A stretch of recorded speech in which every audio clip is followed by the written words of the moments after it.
Vamos lá para a palavra de Deus em Lucas capítulo 4, versículo 16. Jesus prega em Nazaré e é rejeitado pelos seus. Aleluia, Jesus. No capítulo 4, do versículo... No capítulo 4, quando a gente lemos o capítulo 4, a gente vai ver uma situação que ocorreu, que foi Jesus no deserto, e a Bíblia vai dizer que ele foi tentado pelo diabo. E quem levou Jesus para o deserto, a Bíblia vai dizer no versículo 1 que foi o Espírito Santo. Então nós vamos entender que a obra de Deus na vida ali, do Filho unigênito, começa de seguinte forma, mostrando que é possível vencer uma tentação. Diga glória a Deus.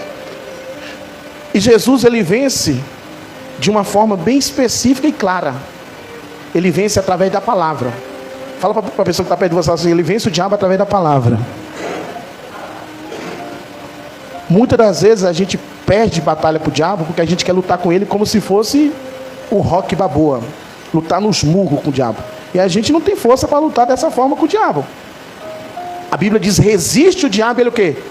A Bíblia diz, o vosso adversário, o diabo, ele anda como um leão, ao vosso, procurando alguém para o quê? Para devorar. A Bíblia diz que a vossa luta não é contra a carne nem o sangue, mas contra principados e potestades e dominadores deste mundo tenebroso. Revesti-vos, pois, de toda a armadura de Deus. Amém? Então há uma importância em nós, há de nós se importar em ver o quê?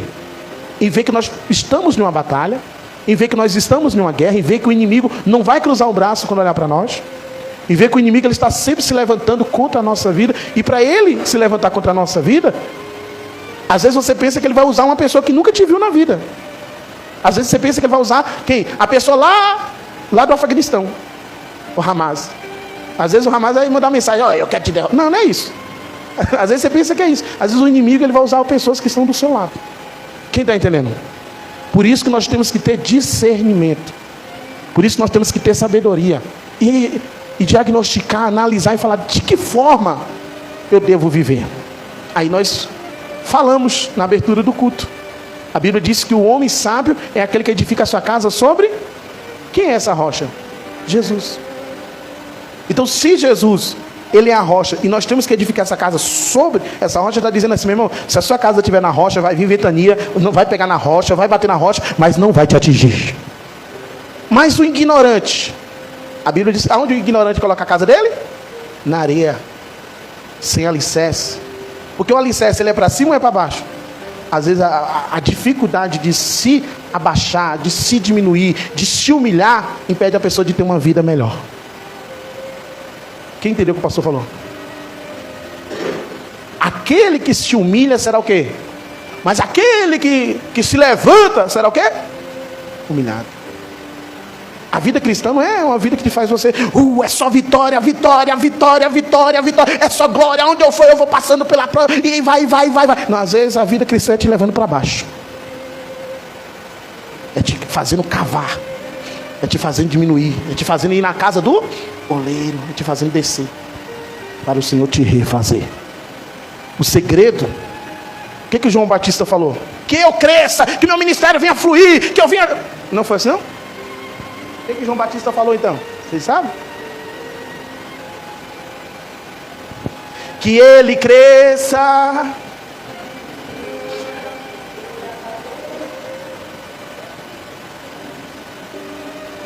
Foi isso que João falou. E alguém pegou a fala de João e fez um louvor. João Batista falou isso. Que ele cresça e que eu diminua. João Batista não estava preocupado. É tanto que a alimentação dele era tão diferente. As roupas dele eram tão... Ele não se preocupava em receber aplausos das pessoas, e foi um dos ministérios tão abençoados que Jesus deu uma resposta ao povo e perguntou. Quando perguntaram para Jesus uma pergunta, ele falou assim, o batismo de João era do céu ou era da terra? Ele falou, não posso falar o contrário, porque o povo tudo sabe que João Batista era um profeta de Deus. Então João Batista, ele teve um ministério aplaudido, um ministério honrado, um ministério aprovado. A Bíblia diz que nascido de mulher nunca houve um homem como João Batista. Eu não vou falar aqui, mas nem está nessa ministração, mas para você entender que um homem que foi tão honrado, um homem que foi tão reconhecido, o próprio Senhor Jesus falou que João Batista era um homem bem honrado. Mas João Batista entendia que para ele ser tão honrado, ele precisava se diminuir. É tanto que quando Jesus foi até ele falou, Jesus, calma aí, não é entrando assim não. Quando Jesus foi até João Batista falou, não é assim não, Jesus, calma aí. Calma aí, quem manda aqui é eu. Nesse Jordão aqui é minha praia. Foi assim que ele falou? Ele falou, eis aí o Filho de Deus, que eu não sou digno nem de tirar a sandália dos pés. Um homem que tinha um coração submisso a Deus. Um homem que se sujeitava a Deus a tal ponto de se excluir, de se afastar, de viver uma vida em santidade. Imagina o galardão desses homens no céu. Imagina o galardão desses homens no céu. Porque a Bíblia diz que não juntei o vosso tesouro na terra, mas no céu. Às vezes aqui na terra você pode ter uma condição financeira maravilhosa. Você pode até ganhar o mundo inteiro, mas perder a sua salvação. Perder a sua salvação. A Bíblia vai dizer, não ajunte o vosso tesouro na terra, onde o ladrão rouba, mas ajuntei o vosso tesouro aonde? Nos céus. De que forma que eu posso ajuntar tesouro nos céus? De que maneira eu posso investir no céu? De que maneira eu posso viver? De que maneira eu posso depositar? De que maneira eu posso enviar algo para lá? Então é isso que a gente tem que entender. E a palavra de Deus faz questão de nos revelar. E é por isso que nós temos que buscar incansavelmente. Por isso que a palavra do Senhor vai dizer, foi Paulo que falou nas cartas aos Filipenses, pensai nas coisas do céu, buscar as coisas lá do céu, não nas que são aqui da terra. E muitas das vezes a igreja não quer seguir essa linha. A igreja está preocupada com as coisas da terra. A igreja quer investir na terra. A igreja está na terra, pastor. Então a igreja tem que se virar aqui na terra. Só que aí onde está? A igreja vai morar onde? Mas quando chegar lá no céu, que igreja é você? Eu tenho tudo na terra, mas aqui você não tem? E essa é a questão. Então hoje nós vamos dobrar nossa atenção, vamos, nos redimir para que o Senhor possa revelar a sua glória para nós aqui hoje. Em nome de Jesus. Vamos lá.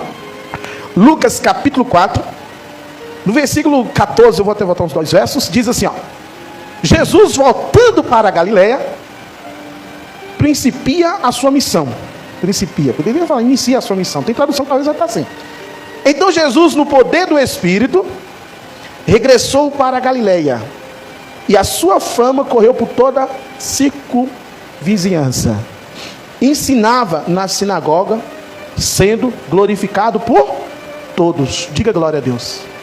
Quando Jesus ele sai do deserto, qual que é o primeiro lugar que Jesus vai? É bater um rango? Não, porque ele já tinha até comido lá no deserto, os anjos viu ele. Ele vai para a sinagoga. Ele vai para o local, para a casa de ensino. Ele vai para receber a instrução de Deus. Ou melhor, ele vai ali como o texto vai relatar. Mas ele vai ali após vencer o diabo. Ele vai ali. E uma das coisas que o diabo colocou para Jesus é assim: se tu és filho de Deus, faça essas pedras se transformar em pão. Jesus falou: nem só de pão viverá o homem, mas de toda palavra que sai da boca de quem? Porque tem crente que gosta de dar informação. Talvez se o diabo fizesse essa pergunta para outra pessoa, ia falar assim: calma, diabo, você quer dizer que eu não sou filho de Deus? Eu vou te mostrar que eu sou filho de Deus. Eu vou te provar que eu sou filho de Deus. Não, Jesus foi bem reto, curto e grosso. Nem só de pão vive o homem. Porque para o diabo, ele olha para a igreja e olha assim: a igreja não sobrevive sem um pão. Para Satanás, ele olha e fala assim: a igreja não sobrevive sem pão. O homem não sobrevive sem pão. Aí tem pessoas que ficam assim, pensando: o que o pastor já vai querer dizer? Quem está entendendo o que eu estou falando? Tem uns 2 que já foi revelado aí. Quando a palavra de Deus vai dizer que Jesus fala assim, que nem só de pão vive o homem, porque as pessoas da época, é tanto que Jesus ele vai chegar na conclusão e vai dizer assim: vocês viestem até a mim, falou para o povo foi até Jesus, e Jesus falou: vocês não viestem a mim por causa dos sinais, mas vocês vieram por causa de quê? Do pão. Vocês viestem por causa do pão, por causa do alimento, por causa do comer, por causa do satisfazer, por causa do preenchimento da sua vontade, por causa daquilo que te dá, vamos dizer, uma satisfação momentânea, porque a comida é isso. A gente tem que tomar cuidado, porque a palavra de Deus ela é um mistério, ela vai te trazer revelação. Por exemplo, por causa da comida, Esaú vendeu o seu direito de... vendeu a sua bênção. Vendeu a sua bênção. Ele chegou tão cansado, tão exausto, porque geralmente o diabo vai entrar na vida de alguém quando o quê? Quando essa pessoa está cansada, quando essa pessoa está exausta, quando essa pessoa está no ponto de falar assim: não aguento mais. Aí o diabo fala: opa, pois agora eu cheguei. Aí quando ele chega, tá Jacó fazendo um cozido, e Jacó não é besta. Jacó falou: você estava no mato, eu estou aqui preparando um boquete. Esaú falou: me dá um pouquinho. Ele falou: só te dou se você me dá sua bênção. O maior O menor é abençoado pelo maior. É o que o texto diz. O menor, ele é abençoado pelo maior. Às vezes nem Esaú sabia da autoridade que ele tinha para transmitir uma bênção, para abençoar. E a Bíblia vai dizer, que Esaú falou, pode ficar com meu direito, quem vai me servir agora? Eu estou com fome, eu quero comer. Daí ele foi lá e comeu a lentilha. E aconteceu que todo mundo sabe, que foi em Jacó, Deus falou, teu nome será chamado Israel. Então, Jesus, quando ele volta da tentação, quando ele volta do deserto, ele entra na sinagoga. Ele vai para a sinagoga. E todas as pessoas ali, quando viam ele passando da região da Judéia, da Galileia, né? Da Galileia, toda a circunvizinhança, as pessoas viram a unção, viram o poder, viram as curas, viram as maravilhas. Viu algo maravilhoso em Jesus. A Bíblia vai dizer que a sua fama correu. Às vezes tem pessoas que querem... Não é assim, irmão. Quem vai soprar o seu nome é Deus. Quem vai falar de você é Deus. Quem vai mostrar quem é você é Deus. Não precisa você sair falando, eu sou assim, eu sou bom. Não, eu faço. Não, vigia. Deixa o Espírito Santo de Deus falar para as pessoas quem é você de verdade. Aí a Bíblia vai dizer, indo para Nazaré, onde foi criado, entrou num sábado na sinagoga. Olha de novo. Segundo o seu costume. E levantou-se para ler. Então Jesus, você vê que ele tinha esse costume de entrar na sinagoga, na casa de ensino. Ele tinha seu costume de ir a um momento de comunhão. Ele tinha o seu costume de congregação. Ele tinha esse hábito de congregar, de ouvir. Porque por mais dele ser o filho de Deus, é como se ele fosse ali, vamos dizer, o exemplo, o modelo. Então ele veio e cumpre. Ele fala assim, eu não vim para revogar a lei, mas eu vim para cumprir. Eu não vim para acabar, eu vim para cumprir. E ele cumpriu. Ele fez a sua tarefa. Ele cumpriu o seu dever. E para nós, existem deveres? E para nós temos que ter algum costume? Nós temos que ter algum hábito? Porque para nós parece que as coisas é mais relaxado. Para nós parece que a gente vai quando der, faz quando quer, vai quando pode. Para nós parece que não tem nada que nos obriga a fazer nada. A gente somos livres. Aí tem pessoas que até entram nessa questão da liberdade e falam, Cristo nos libertou. Só que Paulo falava que ele é prisioneiro de Cristo. E aí? A Bíblia diz que é melhor obedecer do que sacrificar. A Bíblia diz, eu amo os que me amam. E quem é que me ama? Aquele que guarda os meus mandamentos. E aquele que me ama, está em João 14. É João 14? Está lá. E aquele que me ama, que guarda os meus mandamentos. Então tem uma prática. Aleluia, Jesus. Quem é aquele que me ama? Os que guardam o meu mandamento. No versículo 24. Estou falando no versículo 23. 14, 23 de João diz assim, e respondeu Jesus, se alguém me ama, guarda a minha palavra. Se alguém me ama, guarda o quê? E meu Pai o amará. E viremos para ele e faremos nele o quê? Fala para a pessoa que fala assim, Deus está morando aí dentro de você. Mas por que Deus mora dentro de você? Porque você é melhor do que as outras pessoas? É porque você é mais bonitinho, mais bonitinha? Porque você é mais engraçadinho, mais engraçadinha? Por que Deus mora dentro de você? Fala para a pessoa que está assim, porque eu guardo os mandamentos dele. Pode falar o que quiser. Pode dizer o que quiser. Mas eu sei que Deus mora dentro de mim. Por quê, pastor? Porque eu guardo os mandamentos dele. Porque eu guardo a palavra dele. E ele falou no início desse culto, na abertura, ele falou, nem todo que diz Senhor, Senhor, entrará no reino dos céus. Por quê? Porque me chama Senhor, Senhor, se não faz o que eu vos mando. Então Jesus não veio para te dar uma liberdade que você acha que tem. Não, ele veio para te moldar. Ele veio para te moldar. O negócio é que muitas das vezes você tem recebido ensinos que fala para você que você é livre, que você faz o que bem entender. Só que é o seguinte, você faz o que bem entender, mas também não reclama do que você vai receber. Agora, se você faz o que Deus manda, você tem a garantia da vitória. É tanto que o apóstolo Paulo fala, eu combati o bom combate e completei a carreira. E o que me reserva agora é a coroa da salvação, a qual o Senhor prometeu àqueles que o ama. E quem é que ama? Os que guardam os mandamentos. Então a vida cristã está baseada em quê? Em obediência. A vida cristã está baseada em quê? Em submissão. A vida cristã está baseada em quê? Em uma vida de rendimento a Deus. Quem está entendendo, diga amém. No capítulo 4 de Lucas, versículo 17, quando Jesus entra na sinagoga, como era de costume, como nós já vimos que Jesus tinha costume, Jesus tinha prática, Jesus tinha essa ação, aí vai dizer assim: então lhe deram o livro do profeta Isaías. E abrindo o livro, achou o lugar onde estava escrito: o Espírito do Senhor está sobre mim, pelo que me ungiu para evangelizar os pobres, e enviou-me para proclamar libertação aos cativos e a restauração da vista aos cegos, para pôr em liberdade os oprimidos. Diga glória a Deus. Então Jesus, ele vem com a finalidade de te libertar dessas opressões, dessas angústias, porque uma das coisas pior que todo ser humano já teve a sensação e já sentiu, e se você nunca sentiu, eu não sei por quê, e não me pergunte que eu não vou saber responder, mas uma das sensações mais horríveis na vida do ser humano é a sensação de opressão, de se sentir oprimido. É aquela parte que você se sente oprimido. É como se alguém pegasse você e te jogasse dentro de um balde e tampasse, dentro de uma lata e fechasse. Você se sente mal, você se sente impotente, você se sente incapaz, você se sente angustiado. Uma angústia toma conta do seu interior.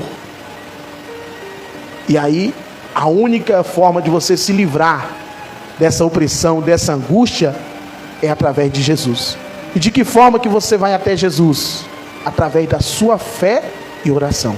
Por isso que muitas das vezes, eu não sei se você já teve essa experiência, mas eu já tive, de você estar passando por alguma situação, e às vezes as pessoas perguntam para você: o que você tem? Você fala: está tudo bem, mas dentro de você está tudo desmoronado, tudo destruído. E aí as pessoas olham para você, você até consegue sorrir, você até consegue falar: está tudo bem, mas dentro não está nada legal. Aí a única forma de você se livrar disso é quando você vai para o joelho e começa a clamar na presença de Deus, e parece que é aquele dia que você começa a chorar, parece que é aquele dia que você chega até a soluçar de tanto chorar. Dentro de você começa a gerar um processo de libertação. Nós não vivemos sem Cristo, ou melhor, nós não conseguimos viver sem Cristo. Eu preguei, se não me engano, na outra semana, que Ele é a luz que ilumina todo homem, e a luz dele é a vida dos homens. A Bíblia diz que os que estavam nas trevas viu essa luz e se maravilharam por causa dessa luz. A luz de Cristo é que ilumina a nossa vida. A Bíblia diz que aquele que não segue a Cristo está nas trevas, e não pode andar porque as trevas lhe cegam os olhos. Aí quando nós vamos entender a respeito desse assunto, aí Jesus fala assim, ó, abre lá por favor, Mateus. Oh Jesus, me ajuda, Pai.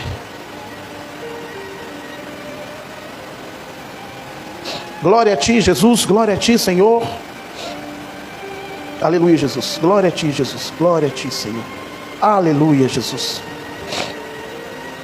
No capítulo 6 de Mateus, versículo 22, 6, 22. Quem achou, diga amém. São os olhos o quê? São os olhos o quê, igreja? São os olhos a lâmpada do corpo. O que acontece se tirar toda essa iluminação aqui? Aqui vai ficar? Se os nossos olhos, ele é a lâmpada do corpo, nós temos que entender a finalidade deles, que é para iluminar o nosso corpo. Por isso que Jó era um homem que se desviava do mal. Às vezes o problema nosso é que nós queremos curiar tudo, quer ver tudo. Tem pessoas que querem conhecer o diabo, tem gente que quer fazer leitura sobre o inimigo, tem gente que fala assim, não, eu tenho que conhecer meu adversário, tem gente que vai entrar no ocultismo, vai ler, tem pessoas que falam, não, eu só fui naquele negócio só para ver como é que era. E essa é a finalidade do diabo, é te levar a ver.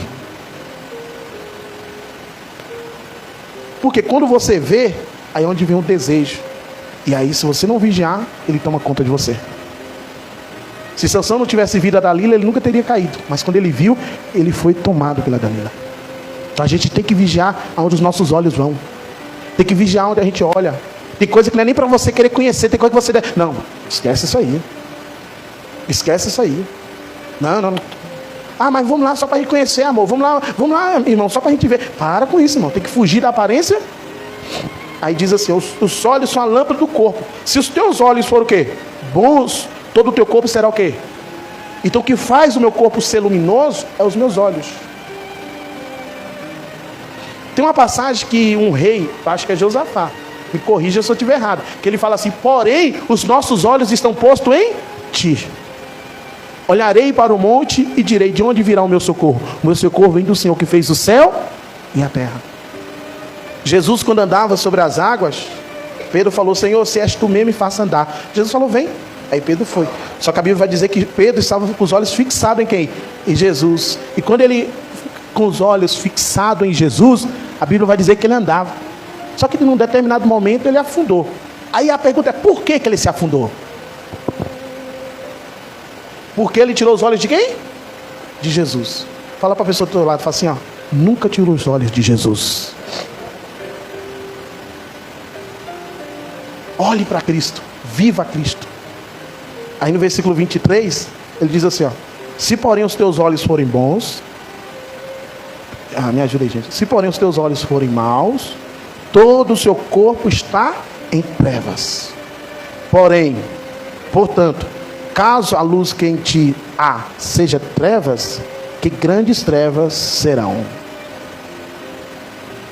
Tem pessoas que só vê o mal, só vê mal, só vê maldade. Ela nunca consegue olhar com olhar de misericórdia. Ela só olha para criticar, para julgar e às vezes até para condenar. E no capítulo perto, que é o capítulo 7, fala: não julgue, porque do jeito que você julgar, você será. Do jeito que você medir, você será.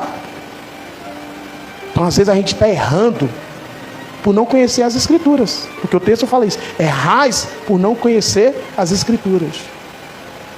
Se eu soubesse que não pode isso, porque a palavra não me deixa fazer isso, eu não faria. Mas porque eu não conheço, eu estou fazendo. Então o dever de todo cristão é conhecer a verdade, e a verdade... Pode voltar lá em Lucas 4. Então nós temos que ter esse costume, que nem Jesus, de ir para a sinagoga. Aí agora pronto, aí eu falo isso e amanhã está todo mundo lá com kipá, com bata, com tudo. Não, vocês estão entendendo o que eu quero dizer para vocês. A casa de ensino, na casa de Deus, que é a igreja. Nós temos que ouvir o que o Espírito diz à igreja. Se você tivesse vindo na terça-feira, você ia ouvir uma instrução, uma orientação. Quem lembra que foi pregado na terça? Quem foi que foi pregado na terça? Cada um pregou um pouquinho. Mas a finalidade da palavra de Deus, ela vem para nos ensinar. E nós temos que guardar essa palavra. Aí agora eu vou perguntar o que vocês aprenderam na quinta-feira, que o presbítero Marco trouxe a mensagem. O que foi ensinado na quinta? Ninguém lembra também. Da figueira. É isso aí. Que às vezes a gente demonstra que tem fruto e só está cheio de quê? Aí quando Jesus vai falar: deixa eu ver se você tem aqui só tem folha. Aí não dá. Eu ver qual é que tá. Então, todo santo dia que nós viemos buscar um ensino, Jesus vai nos ensinar. Pastor, mas eu preciso ir na igreja para aprender? Não. A palavra de Deus não está longe de ninguém, está bem perto no seu coração. Mas quando você vem à casa de Deus, você está dizendo para a sua mente, para o seu corpo, para a sua alma, para o seu espírito, dizendo: eu tenho uma aliança com Deus. Porque você pergunta: mas as pessoas que bebem, elas não podem levar bebida para dentro de casa?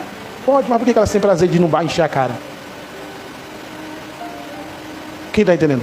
As pessoas do mundo não têm vergonha de expor as suas vontades e acaba dando ibope para quem? Para Satanás. Que quando você vai ver as baladas, elas estão lotadas e às vezes as igrejas estão vazias. O que tem na balada?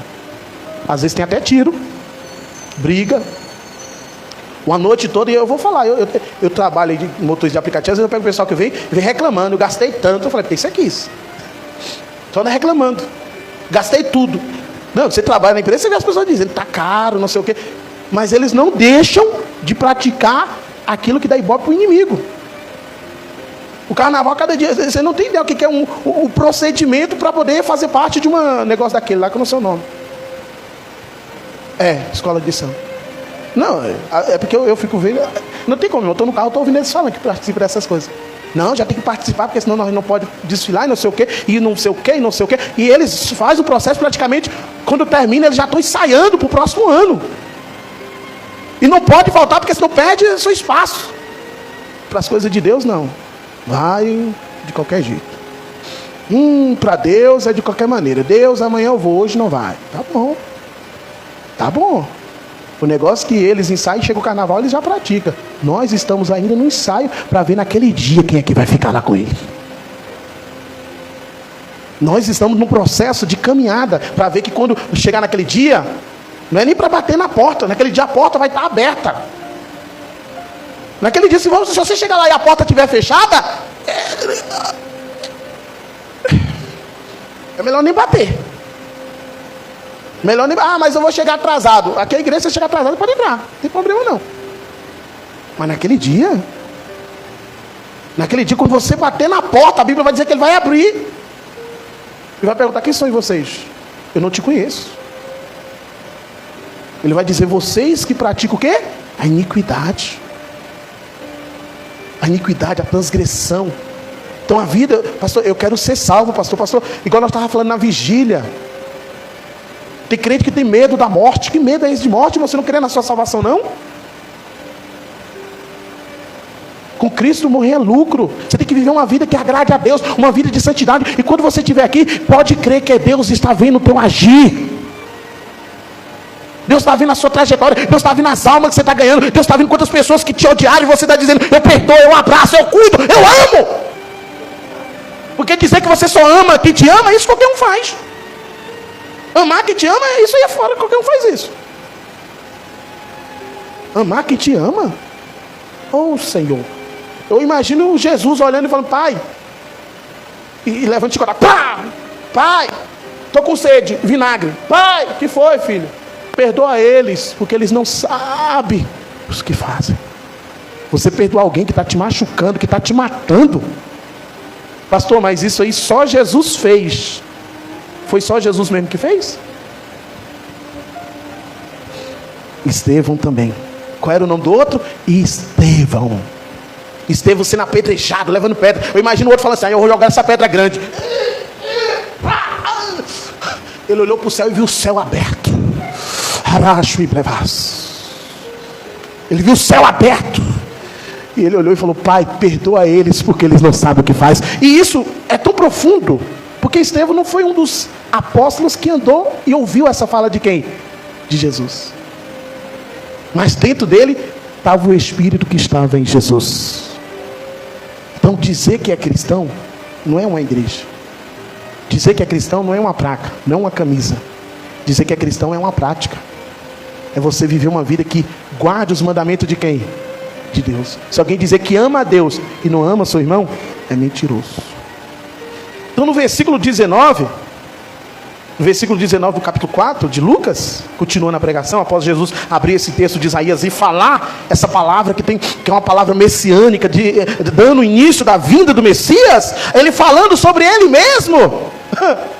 Ele fala: esse que vai libertar sou eu, esse que vai curar sou eu. Ele chega numa conclusão e diz assim: ó, apregoar o ano aceitável do Senhor. Tendo fechado o livro, devolveu ao assistente e sentou-se. E todos na sinagoga tinham os olhos o quê? Aí é onde está a questão. Olharei para o alto e direi: de onde virá o socorro. Olhar para Jesus é aonde começa a agir. Olhar para Cristo é a questão. Olharei para ti, meu Senhor. Sou um pobre cego e nu, nada tenho para oferecer. Então esse olhar para ti, quando ele faz menção deste texto de Isaías, que era um texto ali específico, as pessoas pararam e tiveram os olhos fixos nele. E olhar para ele é a mesma coisa de dizer assim: Senhor, me socorre. Olhar para ele é dizer: Senhor, me ajuda. Olhar para ele é dizer: Senhor, eu preciso de ti. Então quando olha para ele, sai várias palavras que com a boca não se fala, mas olhar para ele é pedir socorro para ele. É por isso que nós temos que olhar para Jesus. O problema nosso muitas das vezes é que a gente não olha para Cristo, a gente olha para o que o mundo diz, a gente olha pelo que o sistema aparece, mostra, mas não olha para Jesus. O nosso dever é sair daqui dizendo: eu vou olhar para Jesus. Ah, mas não quero saber, eu vou ficar olhando para Cristo. Dele vem o meu socorro. Eu me lembro das palavras de Jó também, que faz bom uso nesse momento. Antes eu te conhecia só de ouvir falar, mas agora os meus olhos te veem. Então essa relação de ver Deus, de Deus se revelar para você, de Deus aparecer para você, é que traz uma convenção verdadeira. Como assim, pastor Gilmar? Saulo, como foi a convenção de Saulo? Foi olhando para a Bíblia? E quando ele olhava para a Bíblia, ele era um religioso e radical. Pastor, você fala isso, você tem certeza que você está falando? Tenho. Porque Paulo ele era conhecedor, e ele até faz uso de algum desses conhecimentos, que foi formado aos pés de Gamaliel, e vai falando algumas questões que dá para entender que ele era um fariseu. Que quem vai entender o que era o fariseu, que realmente, sabe, procurava, ensinava. Só que o que ocorre? A caminho de Damasco, a Bíblia vai dizer que Paulo vê uma grande luz. E quando ele vê essa grande luz, a Bíblia vai dizer que ele caiu da onde? E o cavalo não garante a vitória. E dessa luz saiu uma voz: por que me persegues? Por que me persegue? Eu só sei que eu estou vendo a luz. E quem é essa luz? Quem é essa luz? Essa luz que ilumina todo homem. Só que agora o que acontece? A luz que ilumina fez com que ele ficasse cego. Igreja, por isso que a gente tem que entender a palavra. E o tempo não me perdoa, mas enfim, vou finalizar. A Bíblia vai dizer que ele pergunta: quem é? Jesus fala: sou eu, Jesus. Olha o nome: sou eu quem? Jesus, que tu persegues. Agora mexeu com a mente dele. Agora mexeu com Paulo. Agora ficou difícil para um homem que tinha uma determinação, uma convicção e uma ação. Esse homem vai até Damasco. E quando ele chega lá, Deus já tinha preparado um homem, um discípulo, que não está entre os 12, mas era discípulo. Qual era o nome dele? Ananias. Ananias, tem uma missão para você. Eu vou pregar para a multidão, né, Senhor? Qual que é? Hoje é eu que você via ser, Senhor? Senhor, hoje é eu que estou lá. Hoje você está responsável por culto? Não, eu tenho uma missão específica. Você vai pregar para um homem chamado Saulo. É o que eu... Senhor, muito eu tenho ouvido a respeito desse homem. Por que Deus pegou? Por que Deus não mandou Pedro? Por que Deus não mandou Pedro, gente? Pedro era bom para andar com esse povo, com a espada. Pedro era... Não estava certo Pedro, não? Ananias tinha medo. Eita. Vocês estão rindo, o negócio é profeta, tá bem. Mas por que Deus não levantou Pedro para falar? Vai lá, Pedro, resolve. Pedro ia chegar assim, ó. Ei, Paulo, o que você quer? O que é? Você está crente ou não está? Não, é Ananias. Ananias, eu acho que foi assim. O que você quer aqui? Eu vim falar com o Saulo aí. Quem és tu? Meu nome é Ananias. Quando ele entra, Saulo já sabia. Sabe por quê, irmão? Porque Deus, quando Ele te dá uma missão, Ele vai te dar tudo que você precisa para que essa missão seja bem sucedida. Aleluia, Jesus. Aleluia, Jesus. Aleluia. Aleluia. As escamas caiu quando Ananias chegou? Ananias. Não. Depois. Eu vou abrir para não ficar só nas minhas palavras. Vamos lá no livro de Atos dos Apóstolos. E qual é o capítulo? Me ajuda aí, gente. Ananias. Não é Ananias, não tem nem livro dele. Mas é Atos dos Apóstolos. A convenção de Saulo. É isso aí. Capítulo 16. Não, isso é do carcereiro. Calma aí. É isso aí. A convenção de Saulo, capítulo 9. Ananias, vamos lá? Deus visita Ananias. A visita de Ananias, tá? Tudo bem. Na casa de versículo 17. Depois, se você quiser entender mais a história, você lê o texto completo, no capítulo 9. Mas enfim, vamos lá. Então Ananias foi entrando na casa e pôs sobre ele o quê? Dizendo: Saulo, irmão, o Senhor me enviou a saber, o próprio Jesus, que te apareceu no caminho. Eu creio que a conversa que ele teve com Jesus, ao mandar ele até Saulo, eu creio que falou isso. Ou o Espírito Santo revelou para Ananias, mas ele fala algo profundo. O próprio Jesus, sim, o que te apareceu no caminho. Eu quero te falar desse Jesus. Por onde vinhas? Para que recupere a vista e fique cheio de quê? Fique cheio do Espírito Santo. Imediatamente lhe caíram dos olhos como umas escamas e tornou a ver. E a seguir, levantou e foi o quê? E foi batizado. E depois de ter alimentado, sentiu-se fortalecido, então permaneceu em Damasco alguns dias com os discípulos. Quando a luz de Cristo vem na tua vida, ele muda a rota da sua vida. Você está indo com um exército para prender a igreja, para poder fazer um arraso ao povo de Deus. Agora você vai conviver com a igreja, para você saber que quem manda é Deus. Após Ananias entrar e ministrar a palavra, e falar, ministrar ao Senhor Jesus, as escamas caem dos olhos dele. E por que as escamas caem? Porque você vai ver ele dizendo, foi batizado. Foi batizado. Porque um crente que é de verdade, ele não fica ocultando a fé dele. Um crente que é verdadeiro, ele tem prazer de expressar a sua fé, seja para quem quer, seja para quem for. A fé dele vai ser expressa. E o que me chama a atenção é que Paulo, ele se torna um dos maiores pregadores, que ele vai pregar inclusive até em Roma, que era o país que dominava Jerusalém. Então Deus sabe quem levanta, Deus sabe quem faz, e Deus sabe da forma que trabalha, Deus sabe da forma que vai trabalhar. Às vezes você fala, mas eu não tenho coragem. Pois Deus vai te usar para pregar os maiores pregadores que vão surgir através da tua vida. Ah, pastor, mas eu não sei, eu sou tímido. Não importa, Deus vai te usar. Deus não escolhe os que são. Ah, pastor, como assim? Não, Deus não escolhe os capacitados. Deus não escolhe os... Não, Ele escolhe os que não são para confundir. Por isso que a igreja é maravilhosa. Por isso que a igreja, ela deveria ser uma potência mundial no mundo. E você vê o número de cristãos que tem no Brasil. Se esse número de cristãos fosse uma só fé, uma só visão, não estaria a baderna que estava o Brasil. Mas por quê? Porque muitos que estão dentro da igreja não praticam o que a palavra manda praticar. Então fica um bocado de desengrejados dentro da igreja. Nem todos que são de Israel são de fato o quê? Israelitas. O povo gosta do mover. Tem gente que se batiza porque depois do batismo acha que vai receber uma cura, acha que depois do batismo a vida vai melhorar, acha que depois do batismo vai acontecer isso. Enquanto o batismo deveria ser o quê? Eu estou me rendendo aos pés de Jesus. Eu estou me rendendo a Ele. Eu não vivo mais eu, mas Cristo vive em mim.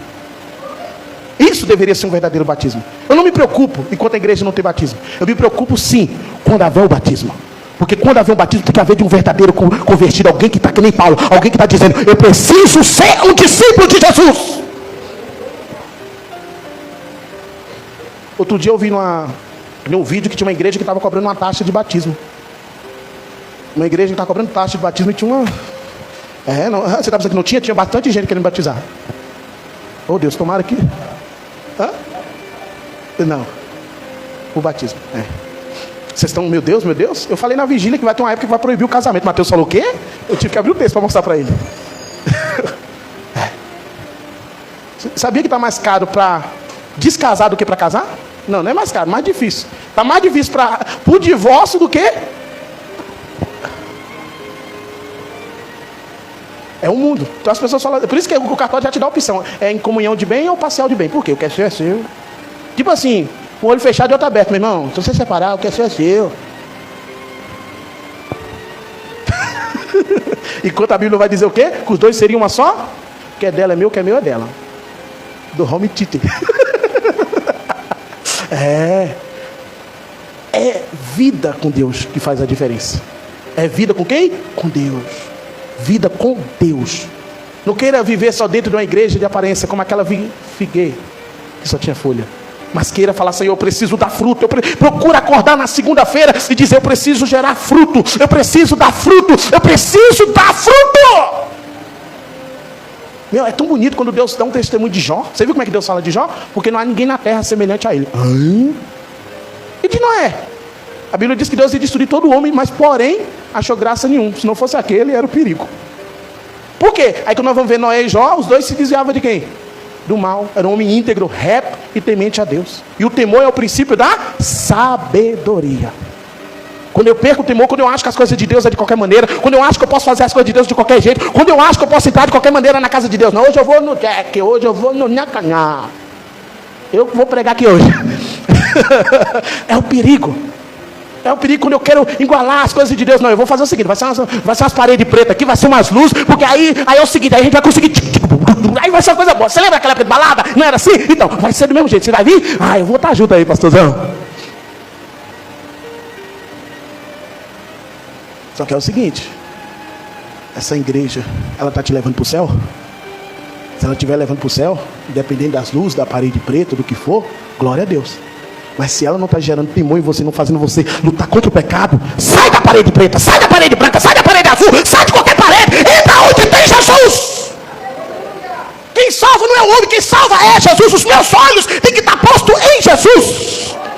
Enquanto Jesus não for a minha luz, eu estou nas trevas. Enquanto a luz de Jesus não vem para Paulo, Paulo estava nas trevas, achando que estava na luz. Paulo, sabe o que eu vou usar? Eu vou usar alguém que não quer, para poder pregar para você. Quem é? Ananias. Você sabe quem é ele? Não, então, é esse aí que eu vou usar. Mais pequeno. Não vai ser Pedro, não vai ser João, não vai ser nenhum desses. Vai ser alguém que não tem nome, mas é alguém que tem a minha presença. Eu quero ser alguém assim, que nem Ananias, que está pronto para ouvir o Senhor. Sim, Senhor, fala comigo. Você vai pregar hoje. Ah, tá. Mas aonde? Tem que ser alguém que está que nem Ananias. Independente, mas eu quero ser Ananias. Que esteja na fé para obedecer o Senhor. Independente. Davi não vai lutar com o gigante porque ele acha que ele consegue vencer. Ele vai porque ele sabe que Deus está com ele. O que me faz vencer não é a minha capacidade, mas a minha fé. Hoje você vai sair daqui declarando: eu vou vencer por causa da minha fé. Eu vou vencer por causa da minha fé. Esse diabo vai sair por causa da minha fé. Esses males vão sair por causa da minha fé. E para finalizar, meu Deus, no capítulo 4 de Lucas, então passou Jesus a dizer, no versículo 21, diz ele: hoje se cumpriu a escritura que acabaste de ouvir. Todos davam testemunho e se maravilhavam das palavras de graça que saíram dos lábios. E perguntavam: não é este o filho de José? Disse Jesus: sem dúvida. Cita-me este provérbio: médico, cura a ti mesmo. Mas tudo que ouvimos ter dado em Cafarnaum, faz também aqui na tua terra. E prosseguiu: de fato, vos afirmo que nenhum profeta é bem recebido na sua própria terra. Em verdade vos digo que muitos viúvas havia em Israel. Repito, em verdade vos digo que muitas viúvas havia em Israel no tempo de Elias, quando o céu se fechou por 3 anos e 6 meses, reinando grande fome em toda a terra, e a nenhum delas foi Elias enviado, senão a uma viúva de Sarepta de Sidom. Havia também muitos leprosos em Israel no dia do profeta Eliseu, e nenhum deles foi purificado, senão Naamã. O quê? Fala quem era ele. Ele era o quê? Sírio. Síria. O profeta, você já está adiantado na informação, né, profeta? Os outros estão aqui mexendo no feijão, você já está comendo lá, sem mais do mar. Você já está lá na sobremesa. Todos na sinagoga, ouvindo essas coisas, se encheram de ira. Aí você pergunta: por quê? Por causa disso que eles falaram. Por causa dos estrangeiros que tiveram um benefício que o povo de Israel não tiveram. Quando ele fala: quantas viúvas havia em Israel? Quantos leprosos havia em Israel? Mas nenhum desses foi enviado, senão ao Sarepta e a Sírio. Continuando: levantou-se e expulsaram da cidade, e levaram até o cimo do monte sobre o qual estava edificado, para de lá precipitarem abaixo. Em outras palavras, queria matar Jesus.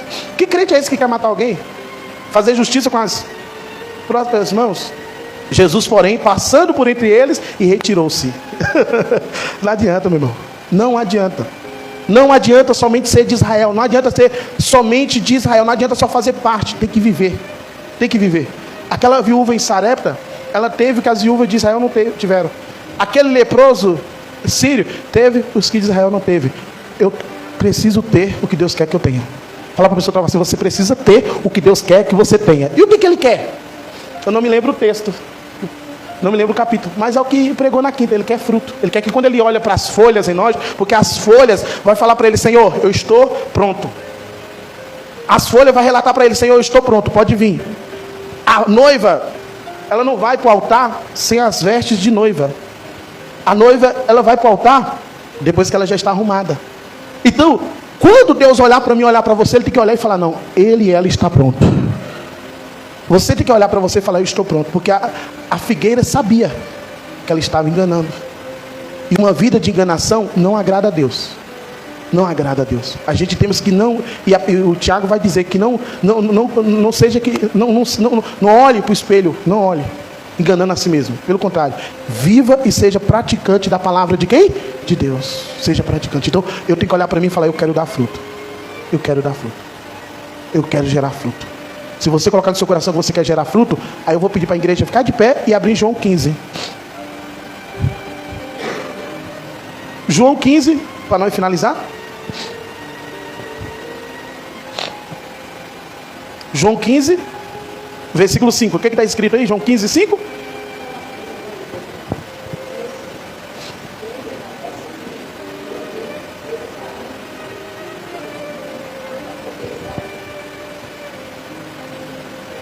Fala para a pessoa, fala assim, ele é a videira e eu sou os ramos.